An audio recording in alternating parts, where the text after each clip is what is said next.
Todas as questões aí de vestibulares da vida, né? Ó, a luz proveniente da explosão de uma estrela percorre 4,6 anos-luz para chegar à Terra, quando então é observada em um telescópio.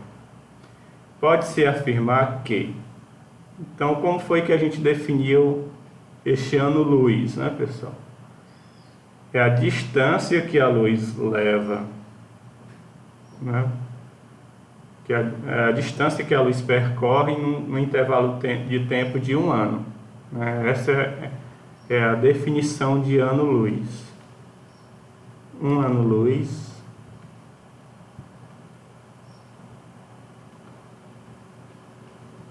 corresponde à distância, né, percorrida pela luz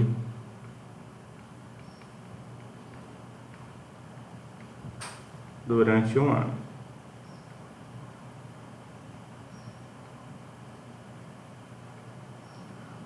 Pronto.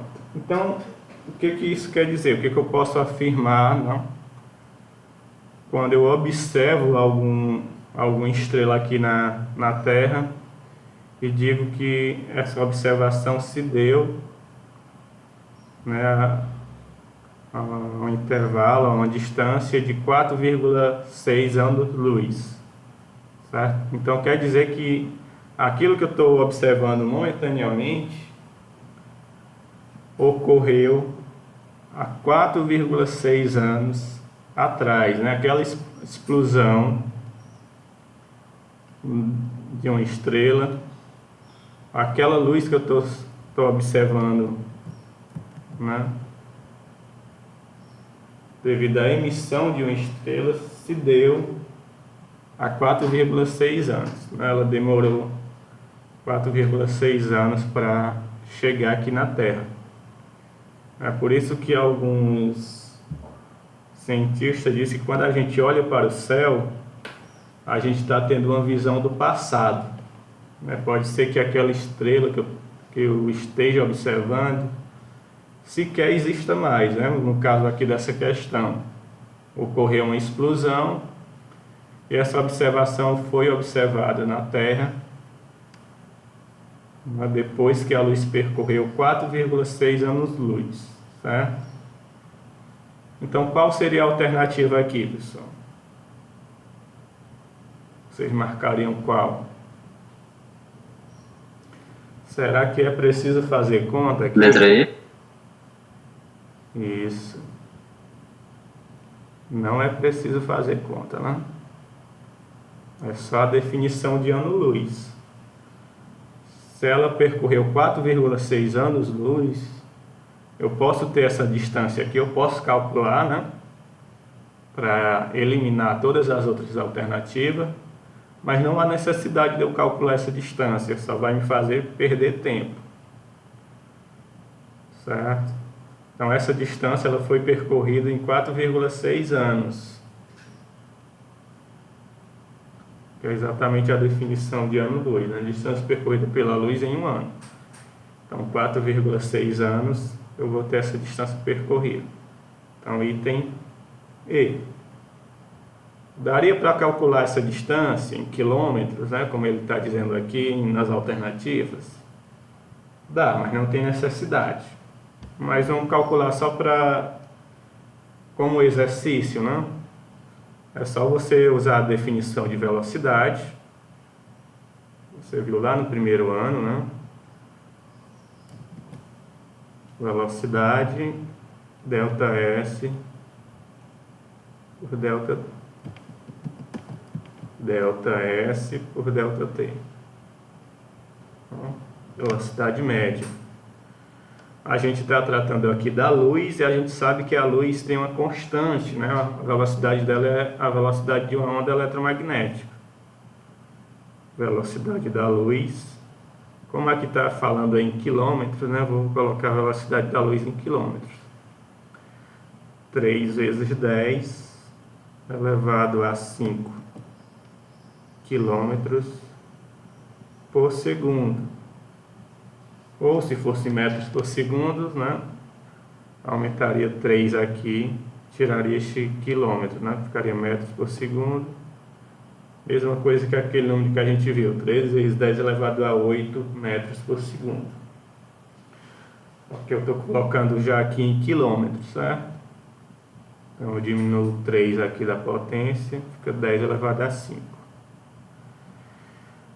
O ΔS é exatamente essa distância que a gente quer descobrir, né? A distância percorrida pela luz durante um ano. E o tempo é um ano. Só que observe que eu tenho que transformar este tempo em segundos, né? Não posso usar unidades de tempo diferentes. Então veja só para vocês verem o tanto de tempo que vocês iriam perder, né? Caso não tivesse... 4,6 anos. O quê? 4 anos, 6 meses, 4 anos e meio. 4 anos... Não, 0,6 dá mais de 6 meses, né? Um ano são 12 meses. Para você descobrir 0,6 equivale a quantos meses? É só multiplicar 0,6 por 12. Dá 2 vezes 6, 12. Vai a 1.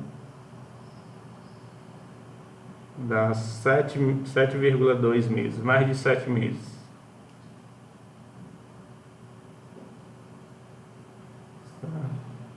Que 6 meses seria meio ano, né? 0,5. Então vamos lá, pessoal. Velocidade e o tempo. Como é que eu transformo este tempo em segundos? Um ano em segundos. Alguém sabe como fazer isso? Transformar um ano em segundos. Tem que dividir 2 vezes por 60. Vai multiplicar, né? Um ano tem quantos dias? Não, um ano tem quantos dias? 365.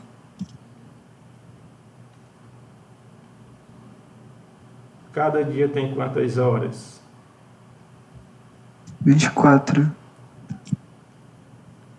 Cada hora tem quantos minutos? 60. Cada minuto tem quantos segundos? 60. Então teria que fazer essa continha aí, né, que dá um número gigantesco, né? Ô Cris, quando a gente multiplica por 10 que está elevado a algum número, como é que se chama isso mesmo? Notação científica. Pois é, ia ter que botar em notação científica, né não? Isso. Luiz, de onde foi que saiu aquele 3 ali em velocidade? É a velocidade da luz. A velocidade da luz é padrão, né? É um valor conhecido. Tá?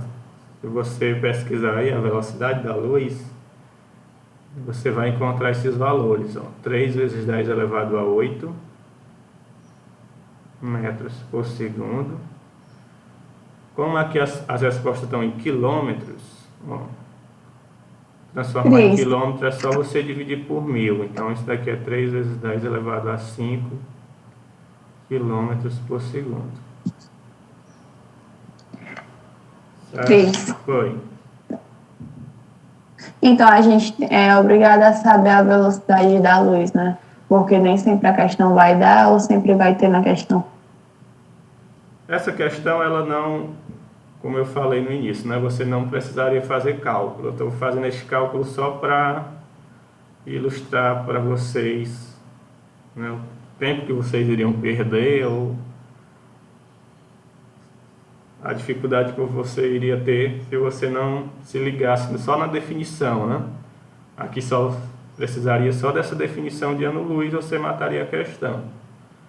Se você fosse atrás de fazer conta, você teria que saber, né, qual era a velocidade da luz. Como a questão aqui você não é obrigado, você não precisa saber para encontrar a resposta, ela não colocou. Mas geralmente vem na questão essa constante, né, essa velocidade da luz. Eu acho que aqui não veio porque justamente não era preciso. Certo? Entendi. Então essa distância, né, só finalizando aqui, vai ser a velocidade vezes o tempo, 3 vezes 10 elevado a 5, vezes... Vou colocar em notação científica aqui, pessoal. Este número tem que ser maior do que 1, maior ou igual a 1 e menor do que 10. Então, tenho que colocar a vírgula bem aqui, né? Então, dá 3,1 vezes 10 elevado a 7. Isso. Tem 7 casas depois da vírgula. Aqui eu tenho que colocar 10 elevado a 7. 3 vezes 3 dá 9. Então, dá 9,3 aqui. Aproximadamente, né? Que eu arredondei. Aqui daria 3,1536, mas aí eu simplifiquei. Potência de mesma base, multiplicação, vou repetir e somar os expoentes. Dispõe. 5 com 7 dá 12. 12. Então está aqui a distância percorrida em um ano, né? Que é a distância que a luz percorre em um ano. E quantos anos levou, no caso aqui, né? Na nossa questão, eu tenho 4,6 anos-luz. Então, eu tenho que multiplicar isso daqui ainda por 4,6. Então, aqui vai dar essa multiplicação. 9,3 vezes 4,6 dá 42,78 vezes 10 elevado a 12 quilômetros. Certo? Então, essa é a distância percorrida por a luz, né? Na explosão dessa estrela aqui, que ocorreu a 4,6 anos-luz. Vamos ver se tem alguma resposta, né, com este valor. 365 mil quilômetros da Terra. 365 mil quilômetros não chega nem... Não é nem um grão de areia comparado a essa potência, né, pessoal? 10 elevado a 12 está na ordem aí de trilhões de quilômetros, né? Então, não é milhões, não é bilhões,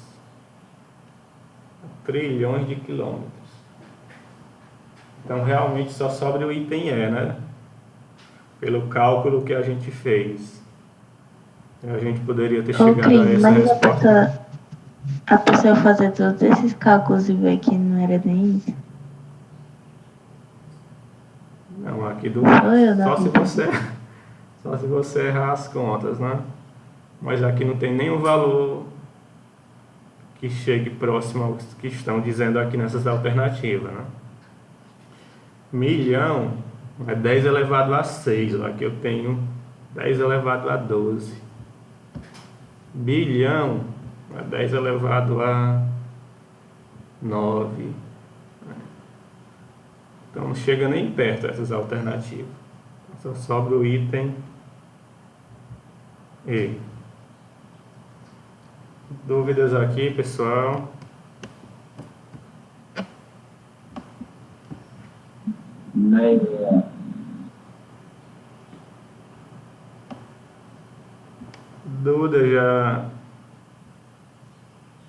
A Duda perguntou de onde saiu 3, a velocidade da luz, né? Só respondendo. Isso. É a velocidade da luz. Então vamos para a próxima.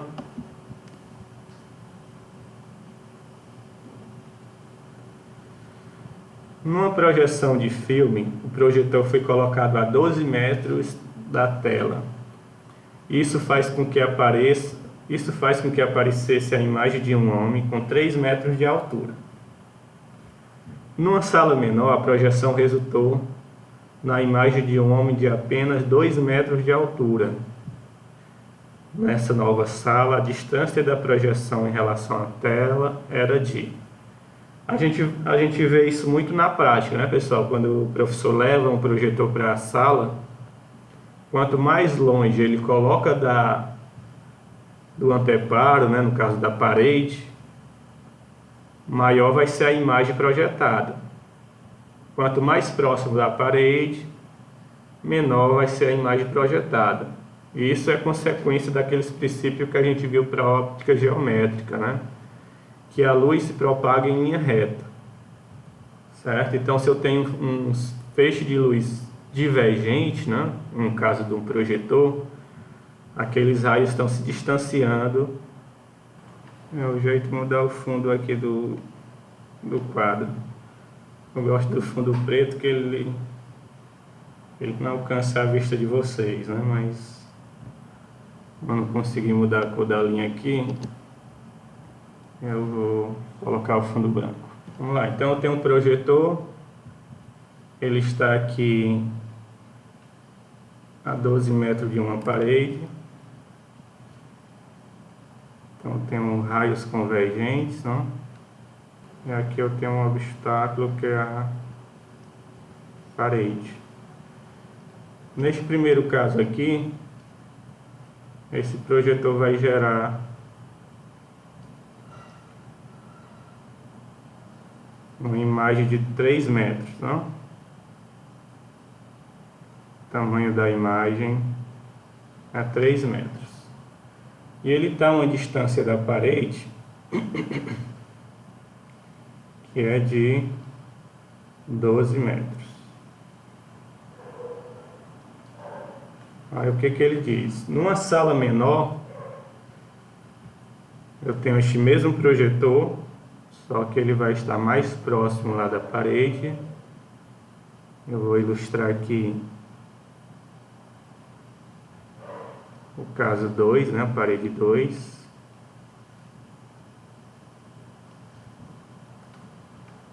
E essa imagem agora é de 2 metros, né? Exatamente o que a gente observa na prática, né, pessoal? Quanto mais longe do anteparo, do obstáculo onde vai ser projetada a imagem, maior vai ser a imagem. É por isso que a gente fica lá afastando o birô para longe da parede, né, para ter uma projeção maior, né, daquela imagem. Então, justamente se dá pelo fato da luz se propagar em linha reta, né?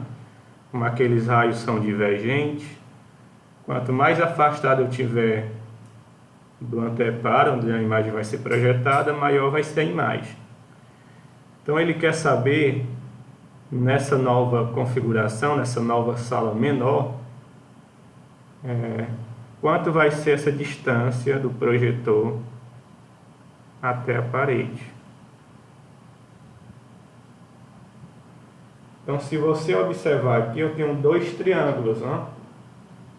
Eu tenho um triângulo maior, que corresponde ao projetor na sala maior, e tenho este triângulo menor, que corresponde à projeção da imagem na sala menor. Isso, Fernanda. A Fernanda já matou aí, né? É só fazer uma proporção ou uma associação, né? Que vai resultar exatamente no que a Fernanda disse, né? Um tipo de regra de 3, né? Então você tem que comparar essas figuras geométricas. É por isso que a gente dá o nome, né, a essa parte da física de óptica geométrica. A gente vai usar da geometria para resolver os nossos problemas, né? Como ferramenta para a solução dos nossos problemas. Então eu vou comparar este triângulo menor, vou pintar aqui de azul,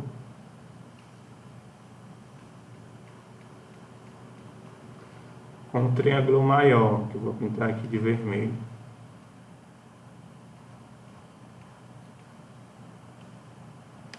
Tá?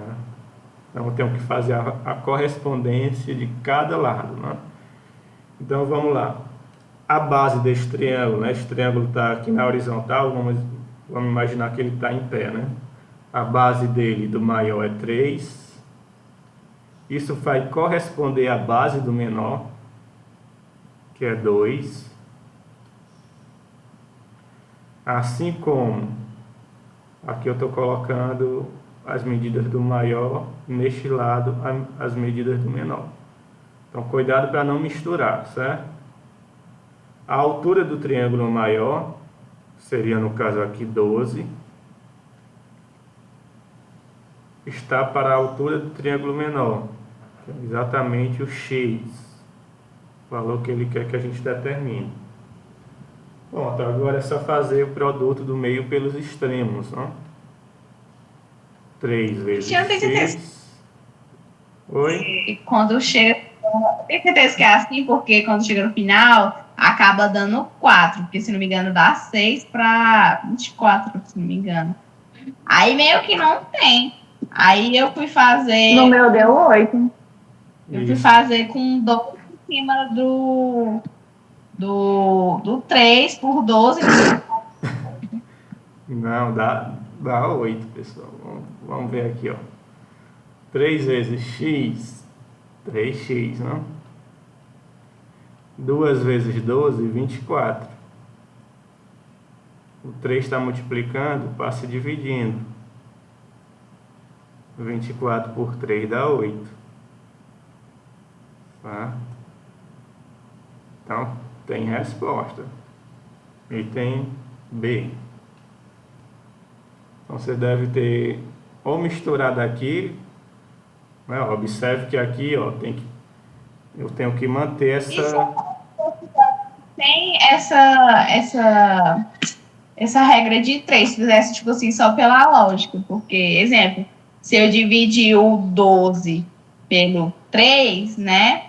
E fizer a mesma coisa, tipo assim, proporcionando para o 2, ia dar 8 também. Mas seria só uma coincidência? Não, ou posso fazer assim? não é coincidência, não. Realmente você pode fazer isso também, porque uma figura é a ampliação da outra, pessoal. Por isso que eu estou usando proporção. Né?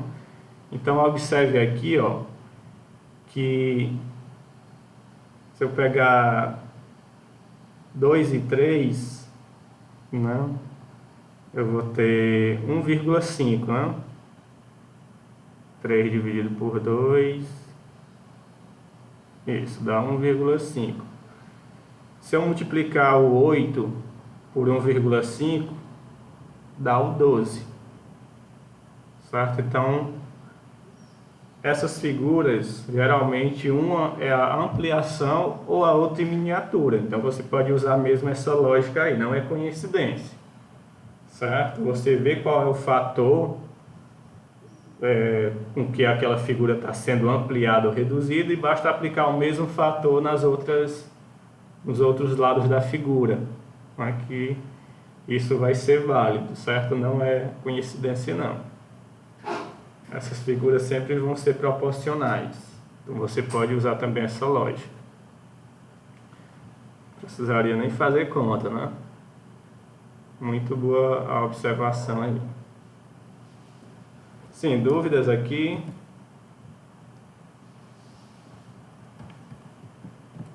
Isso, deu 8. Sim, só explicando lá, né, para você não confundir. Ó, observe que aqui eu tenho sempre as medidas do triângulo maior. Não é 3 e 12. Neste lado eu tenho sempre a do menor. Certo? 2 e x. Ou você coloca assim, ou coloca... Tem outro caminho também que você coloca a do maior sempre no numerador e a do menor no denominador. mas tem que obedecer essa regra. Eu comecei pegando a medida do maior e comparei com o menor. Aqui eu tenho que fazer a mesma coisa, maior com menor.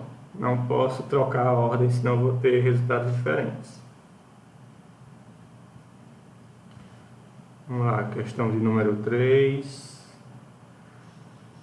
Aqui a gente vai trabalhar o outro princípio da óptica geométrica, que é aquele que diz que quando dois ou mais feixes se cruzam, um não altera a trajetória do outro, né? Um passa pelo outro como se o outro não existisse.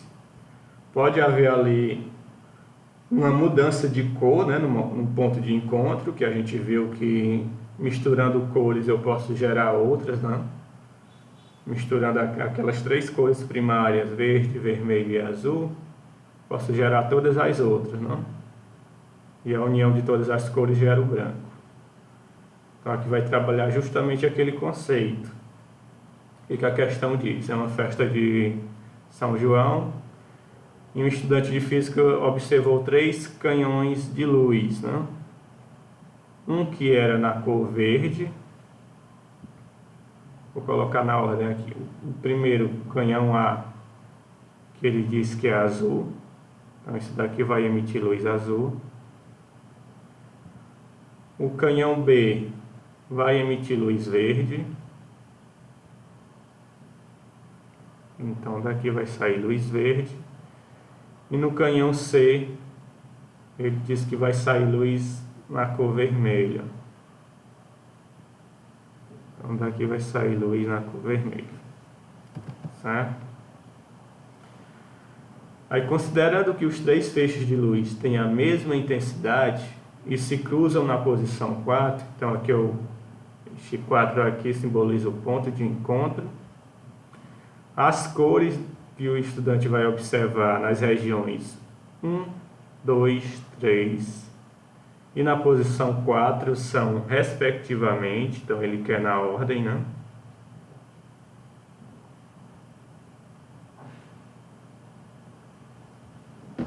Então, 1, 2, colocar aqui, 1, 2, 3 e 4. Então ele quer que a gente siga essa ordem, né? Respectivamente. Então a luz que vai chegar no ponto 1 é de que cor, pessoal? Branca, é?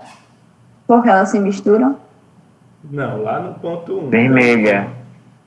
Isso, vermelha.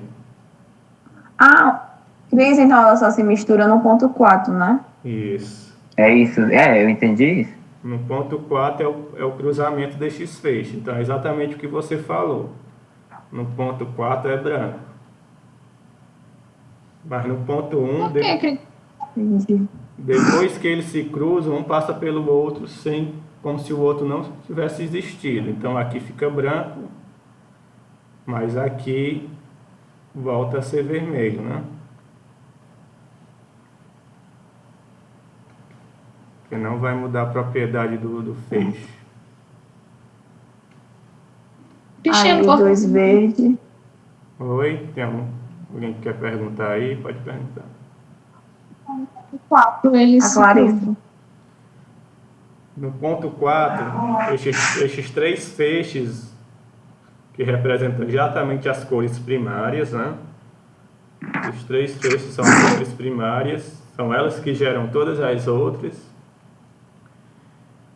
Então, a união dessas 3 cores em quantidades iguais, em intensidade igual, que ele fala aqui, né? Mesma intensidade, gera o branco. Certo? A luz branca é a união de todas as cores. Então, como essas 3 cores que geram todas as outras, né? Em se tratando de luz, ela vai gerar o branco. A ausência de luz é o preto. Certo? Vamos lá, na cor 2 vai chegar, no ponto 2 vai chegar a luz de que cor, pessoal? A verde. Isso. E no 3, A azul. Pronto. Então, o nosso item correto é o item A, né? Ah, Vermelho, verde, azul e branco. Certo? Então, o feixe, ele, ao cruzar pelo outro, ele não vai mudar a trajetória. Então, aqui continua o azul. Chega no 3 o azul. No 1 chega o vermelho. No 2 chega o verde. E no ponto 4 a gente tem uma mistura dessas cores. E a mistura de cor gera outra, né? Mas no caso dessas cores primárias, a união gera o branco, que é a união de todas as cores. Dúvidas ainda aqui, pessoal? Não? Pode continuar.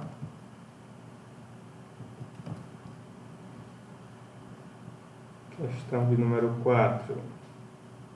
Em um dia ensolarado, eu não consigo falar essa palavra direito, é ensolarado. Não consigo falar ela rápido.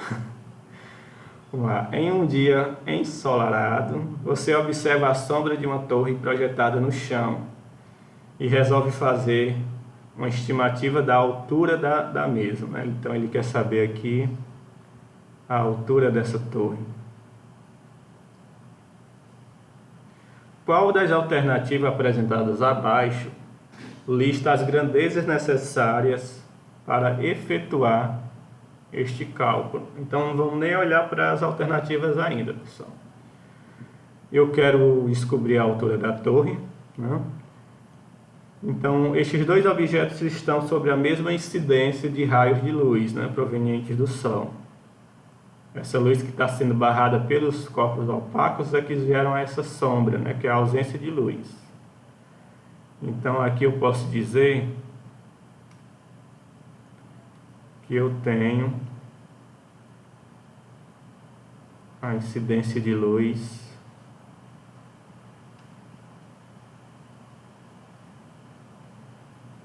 a mesma incidência de luz por dois corpos, né? Como se eu tivesse a mesma inclinação.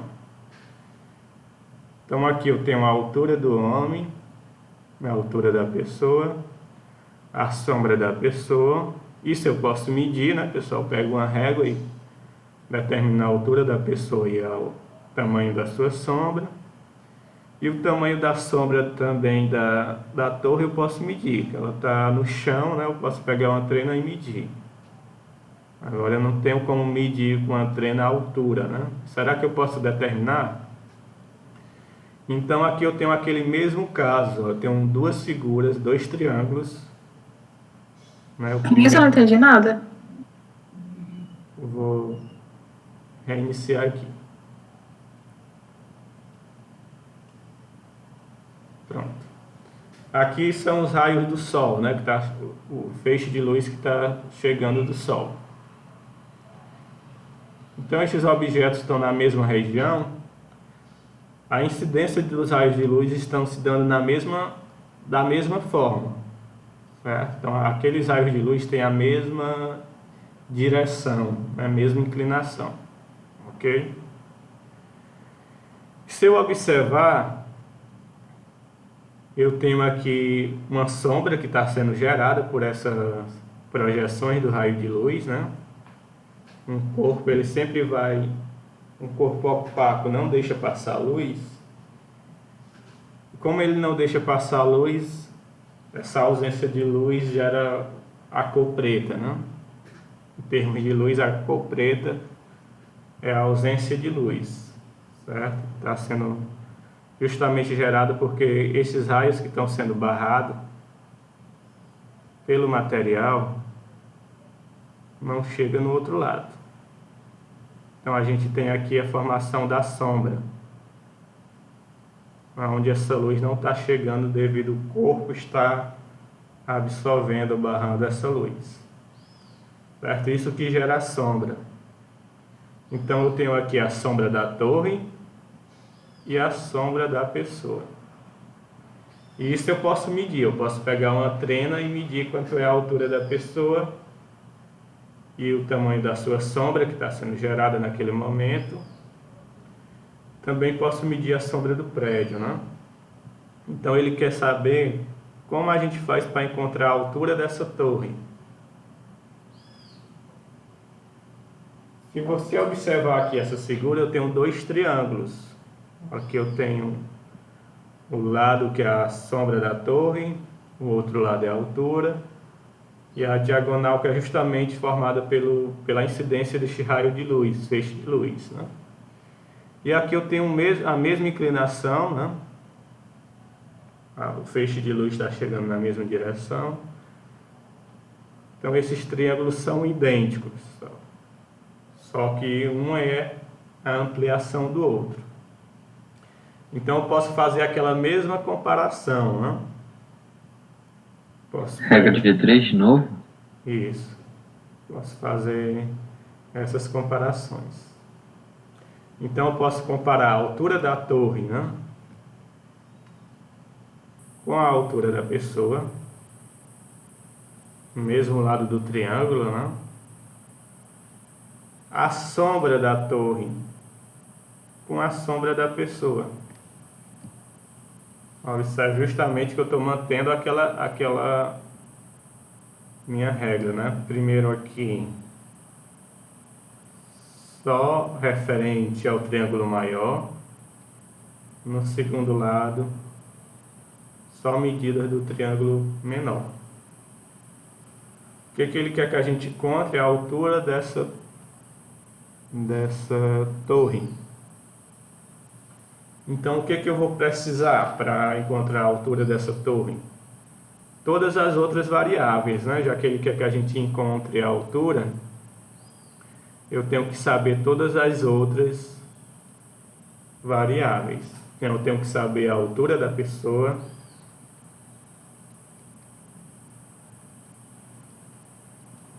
eu tenho que saber o tamanho da sombra da pessoa. A sombra da pessoa. Eu tenho que saber A sombra da torre. isso. Qual é a resposta?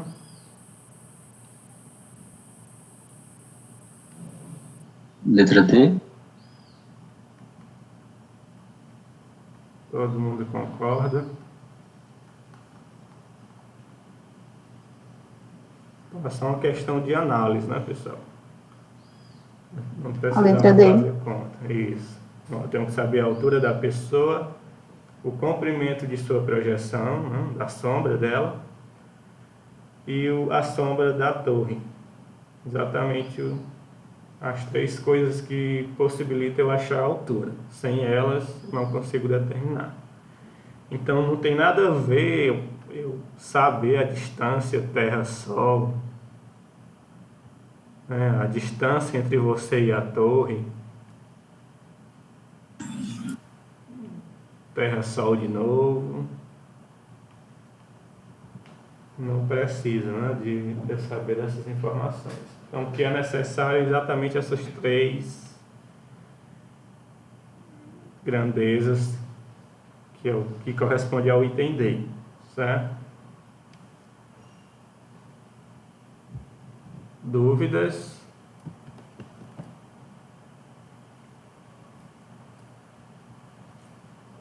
Não.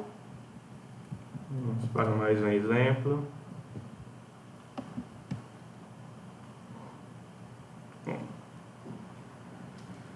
Não, até a gente viu que uma fonte ela pode gerar essa sombra, né, quando tem um corpo que está barrando ali a luz, o que a gente chama de corpo opaco, então vai gerar uma sombra, né, no outro lado, não? Tem uma fonte de luz incidindo sobre este objeto opaco, que não deixa passar luz, e essa luz que está sendo barrada, que não chega no outro lado, gera a sombra. E se essa fonte for uma fonte extensa, além de sombra, ela vai gerar o que a gente chama de penumbra, né? Que é uma sombra fraca, com intensidade reduzida.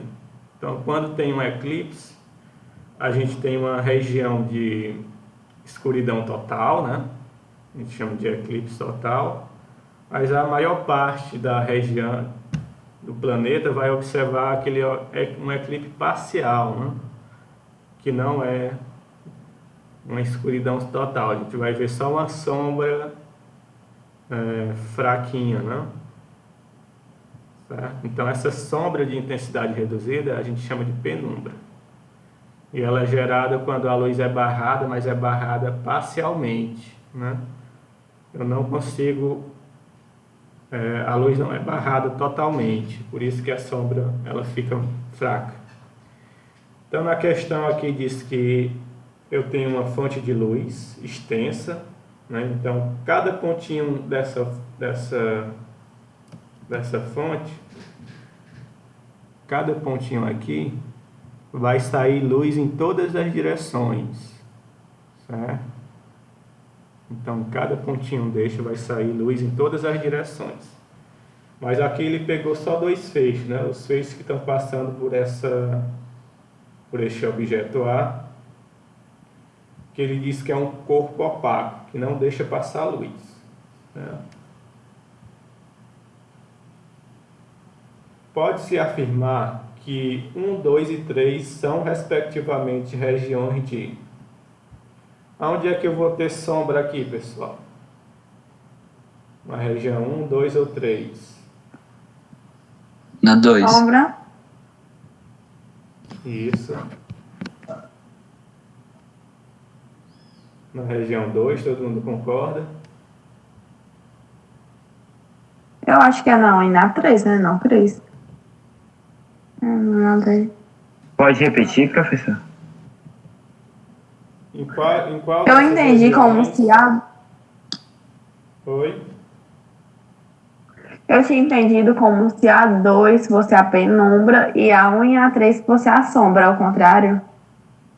Isso, é o contrário. É, professor. Eu acho que é assim, eu faço primeiro a sombra e depois com a sombra faz a penumbra. Por isso que a 1 e a 3 é a penumbra e a 2 é a sombra. É assim?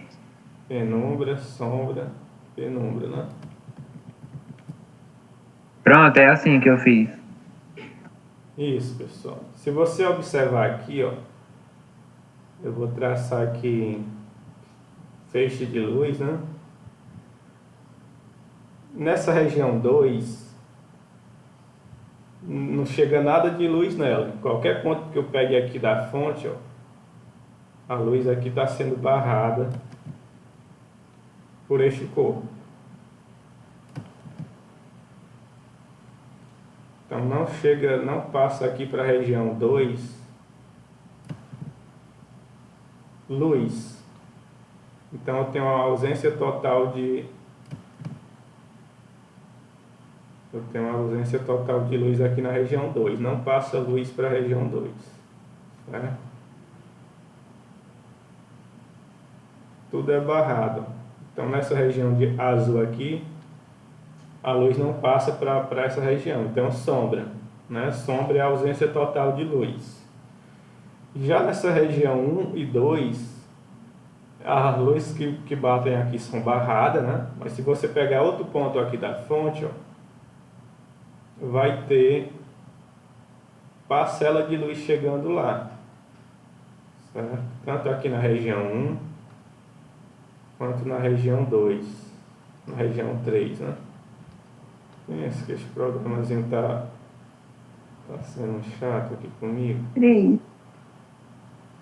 Certo? A luz chega parcialmente, então eu tenho uma sombra com intensidade reduzida, porque está chegando luz lá ainda. Oi? 3. Ou seja, a sombra é a ausência total de luz e a penumbra é as parcelas de luz, é isso? Isso. A luz chega lá parcialmente. Ela não chega na sua totalidade, mas chega um pouco de luz, né? Por isso que a sombra fica fraca. Então aqui tem luz sendo barrada, mas tem luz também chegando lá. Então eu não vou ter uma sombra total, né? Aquela sombra que a gente chama de penumbra, que é a luz chegando lá parcialmente. Então realmente é o item. Qual é o item? Item D. Penumbra, sombra e penumbra. Professor, igual aquilo que o professor tinha mostrado do Sol, que bate na Lua, que bate na Terra, né? Que só vai passando pelas extremidades a penumbra. Exato. Eu tenho uma região central, né, que é de eclipse total. E em torno daquela região tem uma sombra clara que a gente chama de penumbra, né? Exatamente porque tem luz ainda chegando em torno daquela sombra. Ok, dúvidas ainda? Então, só enfatizando aqui, né, para a gente não esquecer, a sombra, a ausência,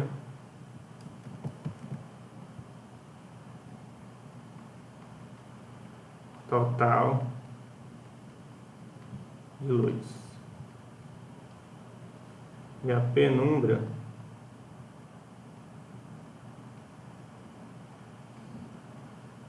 eu tenho luz, tenho uma ausência parcial, né?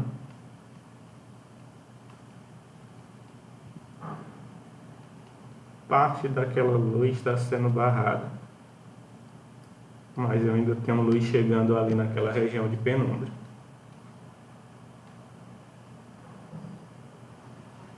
Vamos lá para a próxima.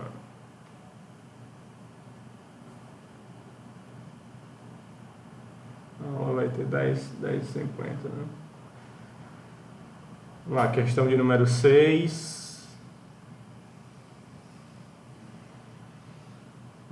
Pinhole do inglês, o buraco de agulha, é uma câmera fotográfica que não dispõe de lentes.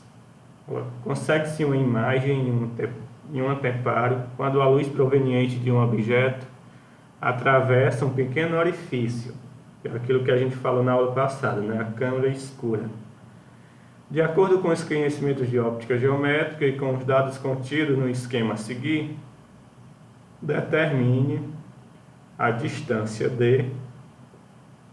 do orifício da câmera até a árvore. Então ele quer que a gente determine essa distância do orifício até a árvore, né? Chama aqui de X.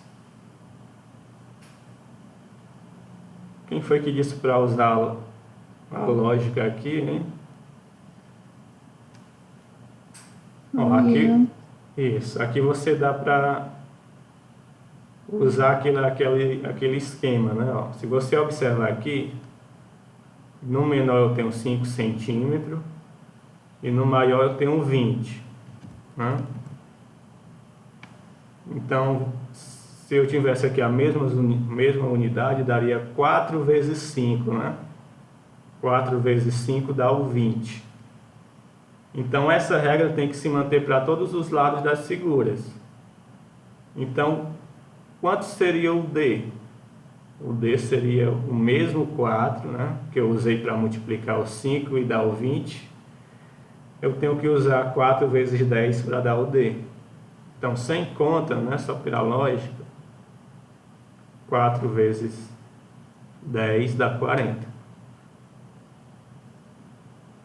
Certo? Isso porque essas figuras são proporcionais. Então, você pode economizar muito tempo, se, no caso de um vestibular, né? Se você visualizar facilmente este fator de proporção, né? No caso aqui é 4, você não precisa nem fazer conta, faz direto. Já que uma figura é a ampliação da outra. Então, vamos lá. Aqui eu tenho 2 triângulos semelhantes, né, pessoal? A gente vê facilmente. Primeiro aqui que eu pintei de vermelho, o segundo de azul.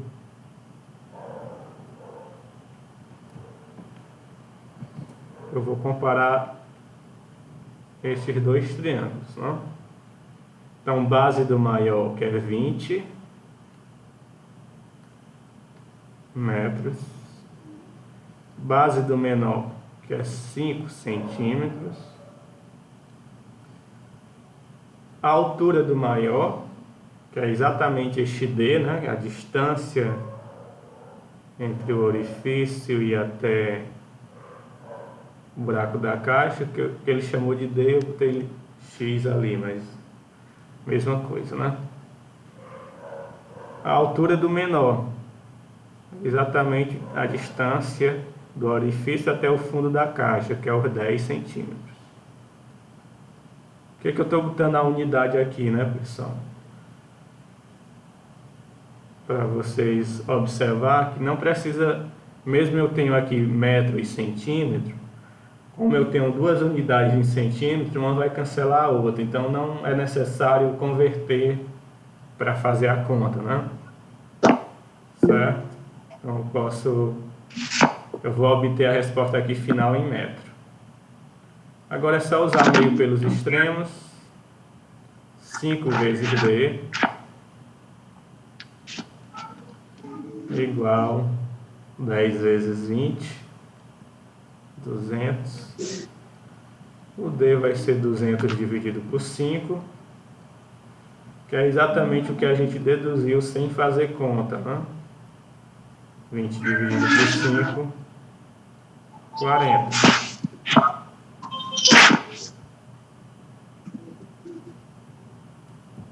Dúvidas aqui? Não é? Tem uma dúvida aqui. E aí, pessoal, alguma dúvida?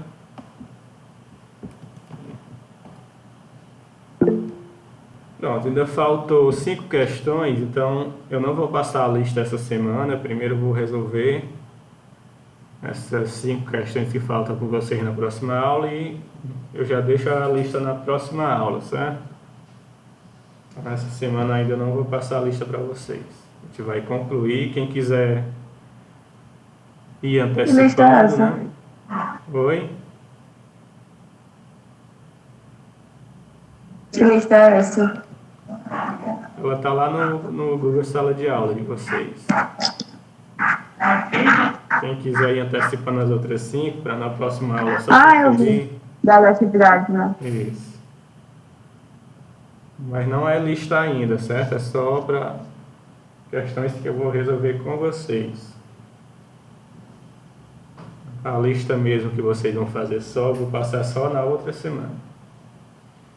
Então é isso, pessoal. Por hoje era só. Boa aula aí na sequência. Um abraço em todos. Gravei.